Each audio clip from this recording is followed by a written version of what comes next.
కార్యాచరణ పేరే భారతీయ జనతా పార్టీ. ఈ భారతీయ జనతా పార్టీ సమయము, సందర్భము, అవకాశం వచ్చిన ప్రతి సందర్భంలో ఏ విధంగానైనా రాజ్యాంగాన్ని మార్చి రాజ్యాంగం ద్వారా సంక్రమించిన ఎస్సీ ఎస్టీ రిజర్వేషన్లను, ఆ తర్వాత ఇచ్చిన కులాల ప్రాతిపదికన ఇచ్చిన ఓబీసీ రిజర్వేషన్లను రద్దు చేయాలనేదే వాళ్ళ ఎజెండా. దీనికి సంబంధించి నేను ప్రస్తావించి నేను వివరాలతో కూడుకున్న ప్రెస్ మీట్లు పెట్టడం కానీ బహిరంగంగా మాట్లాడడం కానీ జరిగింది. దీన్ని దేశ స్థాయిలో చర్చకు రావడం వల్ల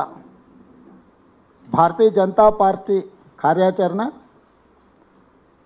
ఆర్ఎస్ఎస్ యొక్క ఈ రిజర్వేషన్ల రద్దు సిద్ధాంతం మీద చర్చ జరగడంతో ఎన్నికల ప్రయోజనాలు దెబ్బ తగులుతుందేమో అని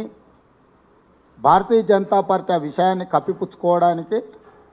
ఆ విషయం చర్చ జరగకుండా శాయశక్తుల ప్రయత్నం చేసింది. ఆ ప్రయత్నంలో భాగంగానే నా మీద ఢిల్లీలో మినిస్ట్రీ ఆఫ్ హోమ్ అఫేర్స్ స్వయంగా కేంద్ర హోంశాఖనే ఫిర్యాదు చేసి నా మీద అక్రమ కేసులు పెట్టి,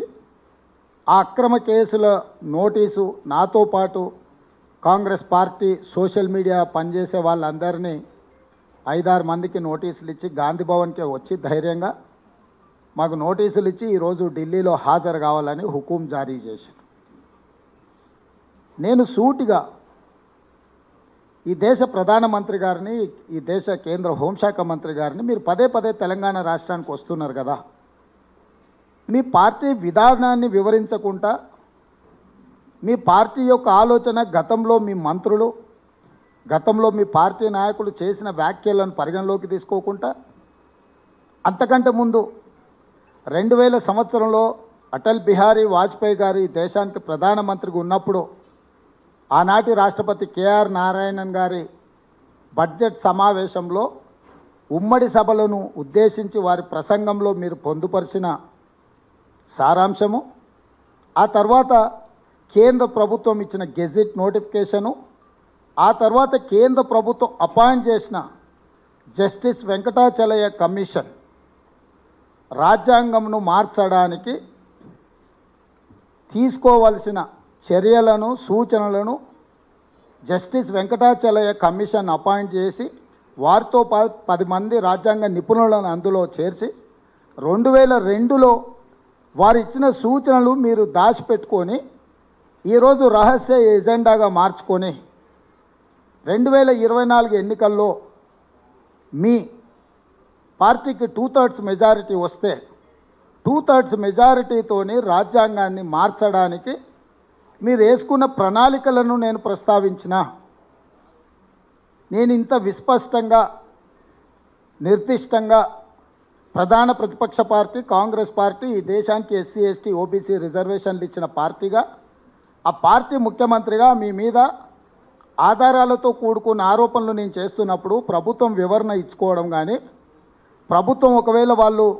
చేయాలనుకుంటున్న చర్యల వల్ల సమాజానికి నష్టం జరుగుతుంది అనుకుంటే సవరించుకోవడం కానీ చేయకుండా ఎన్నికల్లో నెగ్గడానికి ఈడీ, ఇన్కమ్ ట్యాక్స్, సిబిఐని వినియోగించినట్టు ఇప్పుడు ఢిల్లీ పోలీసులు నా మీద ప్రయోగం చేస్తున్నారు. ఢిల్లీ పోలీసులను ప్రయోగించడం వల్ల తెలంగాణ రాష్ట్రం, తెలంగాణ సమాజం భయపడుతుంది అనుకొని తెలంగాణ ముఖ్యమంత్రిగా దళితులకు, గిరిజనులకు, బలహీన వర్గాలకు అండగా నిలబడకుండా మీ ముందు లొంగిపోతానని ఈ ఢిల్లీ సుల్తాన్లు ఎందుకు అనుకుంటున్నారో నాకైతే అర్థం కాలేదు. ఈరోజు ఈ బాధ్యత, ఈ హోదా, ఈ దళితులు, గిరిజనులు, బలహీన వర్గాలు, మైనారిటీలు మాకు ఇస్తే వచ్చిన హోదా, ఈ హోదా